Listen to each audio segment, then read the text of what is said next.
Well, good morning and happy Sunday. I'm not sure what the date is today.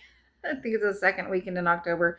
Anyway, this morning I'm going to be actually preaching at my church this morning. And so we're going to be talking about aligning our minds and our thoughts and ourselves with Christ. And it's going to be really good. I hope that I don't mess it up. But bottom line is, as we program our heads what to think, what we allow in, it has to do with how we think and how we behave and how we act and how we either connect to Christ or pull further away from Christ. And so you don't tell, you don't let your mind tell you what to think.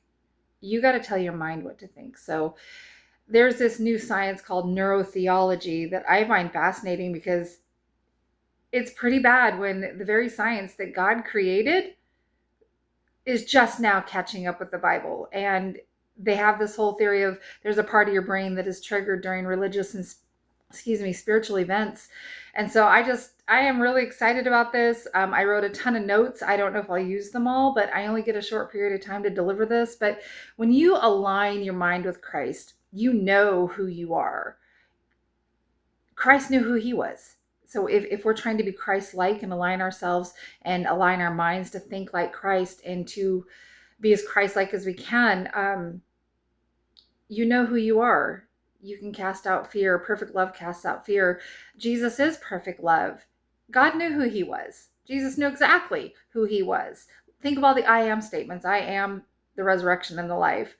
I am the Alpha and Omega. I mean, he knew who he was. And so I'm going to have some fun with this morning, and it's going to be run live on my Facebook. So you could probably find that under Tina Woodworth, but it's also going to be transferred to my husband, Pastor Mike's Facebook, because he's not here today. He's taking the day off and he needs to. He needs a break. That man works hard. He's also taken up kind of a little side job that he's been doing, and he's really enjoying it. But so this week has been all about him just regrouping and recentering. So honey, if you see this, I love you, and I'll try to do my very best today, but I'm excited about this. I have all these notes, lots. Probably won't use them all, but this is going to be really great. My husband actually helped me write this, and part of what I do requires rewiring of the mind. Part of what I do for a living is to help people kind of rewire their brains a little bit.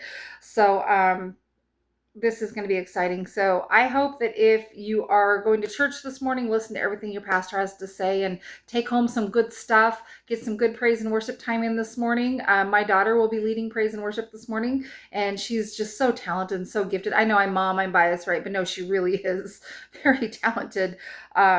She's better than I ever was. I've always sang and played the piano, but it's such a blessing when your kids one up you. I just love that. So anyway, I will see you on the next, and rumor has it pretty soon I should be able to go live on my YouTube. I don't know how that works, so I got to sort that out, but I woke up and found that I have about 67 subscribers, so that really surprised me. I know probably a lot of it's attached to my Dollhouse content, but thank you. I love that. And it's funny because I started this channel just kind of for my family, but if I can do other things and send other, maybe bits of fun and content or maybe a little bit of wisdom out to other people, that's great. I love that so much. So to those of you that are new subscribers, thank you so much. Love that so much. And I will talk to you on the next because I got to get going. Bye.